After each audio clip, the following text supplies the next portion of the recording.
আসসালামু আলাইকুম। আজকে তৈরি করব হাঁসের ভুনা। আমি যেভাবে সবসময় হাঁস ভুনাটা তৈরি করি এটাই আপনাদের সাথে আজকে শেয়ার করব। তার জন্য এখানে আমি একটি হাঁস ভালোভাবে কেটে ধুয়ে পরিষ্কার করে নিয়েছি। এখন সবগুলো মশলা পরিমাণ মতো দিয়ে দিব। এখানে আমি 1 চামচ লবণ দিয়ে দিলাম, 1/2 চামচ ধনিয়ার গুঁড়া, 1/2 চামচ পরিমাণ হলুদের গুঁড়া, 1/2 চামচ পরিমাণ মরিচের গুঁড়া। মশলার সাথে মাংসগুলো ভালোভাবে মেখে নেব।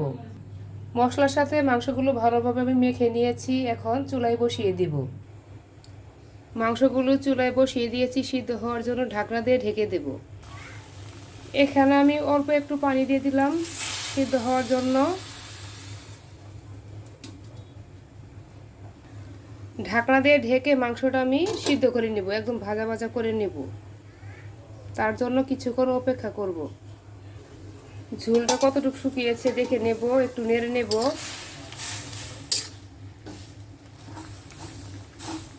ঝোলটা একদম শুকিয়ে নেব আর ঢাকনা দিয়ে আবারও ঢেকে দেব। ঝোলটা শুকানোর আগ পর্যন্ত অপেক্ষা করব। মাংসগুলো ভালোভাবে সেদ্ধ করে একটা বাটিতে আমি নামিয়ে নিয়েছি। একদম ঝোলটা কিন্তু একদম শুকিয়ে নিয়েছি। এখন পাখি রান্নায় চলে যাব। রান্নার জন্য চুলায় একটি কড়াই বসিয়ে দিয়েছি। এখন পরিমাণ মতো তেল দিয়ে দিলাম। তেলটা গরম হয়ে গিয়েছে। আস্তে কয়েকটা শুকনো মরিচ দিয়ে দিলাম ভাজার জন্য। আর এখানে আগে থেকে কেটে রাখা পেঁয়াজ আর রসুন কুচি দিয়ে দিলাম ভাজার জন্য। তেলের সাথে কিছুক্ষণ ভাজবো রসুন পেঁয়াজগুলো। রসুন পেঁয়াজগুলো আমি আর একটু লাল করে ভাজবো। এখানে আস্ত কিছু শুকনো মশলা দিয়ে দিলাম, দারুচিনি, এলাচ আর তেজপাতা। এটাও পেঁয়াজের সাথে কিছুক্ষণ ভাজবো। পেঁয়াজটা আমার ভাজা হয়ে গেছে। এখন বাকি মশলাগুলো দিয়ে দিব। এখানে আমি 1 চামচ আদা বাটা দিয়ে দিলাম, 1 চামচ রসুন বাটা, 1 চামচ গরম মশলা বাটা। বেটে রাখা মশলাগুলো তেলের সাথে কিছুক্ষণ ভাজবো। আমি রান্নাতে সবসময় বেটে রাখা মশলাই বেশিরভাগ সময় ব্যবহার করি। বেটে রাখা মশলায় রান্না করলে কিন্তু রান্নার স্বাদটা অনেক ভালো আসে। তার জন্য সবসময় আমি চেষ্টা করি বাটা মশলায় রান্নাটা করতে। বেটে রাখা মশলাগুলো কিন্তু আমার ভাজা হয়ে গেছে। এখন বাকি মশলাগুলো দিয়ে দিব। এখানে বাকি মশলাগুলো দিয়ে দিলাম 1 চামচ মরিচের গুঁড়া, 1/2 চামচ ধনিয়ার গুঁড়া, 1/2 চামচ হলুদের গুঁড়া, স্বাদ মতো লবণ। মরিচের পরিমাণটা আমি যতটুকু ঝাল পছন্দ করি ততটুকু পরিমাণে দিয়ে দিয়েছি। আরও কিছুক্ষণ মশলাটা আমি ভাজবো তেলের সাথে। মশলাটা যেন পুড়ে না যায় তার জন্য একটু পানি দিয়ে দিলাম।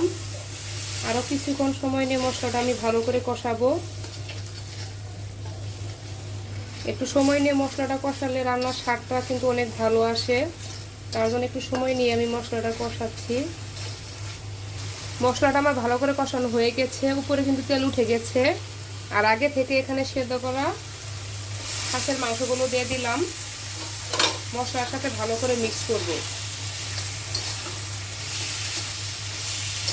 মশলার সাথে ভালো করে একটু মিক্স করব।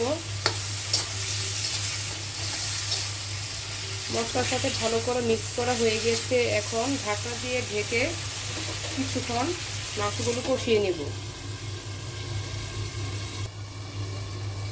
মাংসটা আমার কষানো কিছু হয়ে গেছে। মাংসটা সেদ্ধ হওয়ার জন্য এখন আমি পরিমাণ মতো একটু পানি দিয়ে দিব। যেহেতু মাংসটা আমি আগেই সেদ্ধ করে নিয়েছিলাম, এখন পরিমাণ মতো পানি দিব আর একটু সিদ্ধ হওয়ার জন্য। আবার একটু মিক্স করে নেব।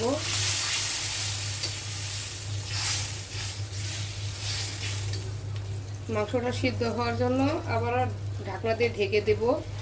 ঝোলটা আর একটু শুকিয়ে নেব। মাংস রান্নাটা কিন্তু আমার হয়ে আসছে অনেকটাই, কিন্তু ঝোলটা শুকিয়ে গিয়েছে। আমি যতটুকু পরিমাণ ঝোল শুকাবো ততটুকু পরিমাণ শুকিয়ে গিয়েছে। নামানোর আগে এখানে 1 চামচ ভাজা গরম মশলার গুঁড়া দিয়ে দিলাম। ভাজা গরম মশলার গুঁড়া দিয়ে দিয়েছি। আর আগে থেকেই ভেজে রাখা রসুন আর পেঁয়াজ বেরেস্তা দিয়ে দিলাম। ভালো করে একটু মিক্স করব।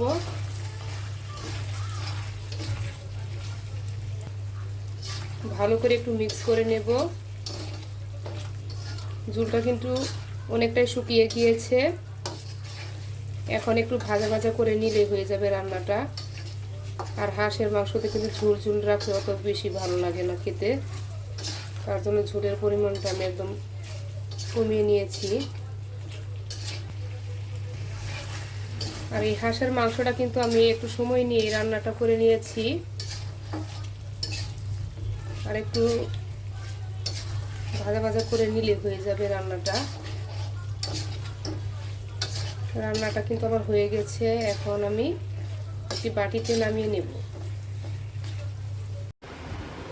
হয়ে গেল আমার খুবই মজার হাঁসের ভুনা। আমি যেভাবে হাঁস ভুনাটা তৈরি করেছি, এভাবে আপনারা একদিন বাসায় তৈরি করতে পারেন। খুবই মজার হাঁসের ভুনা।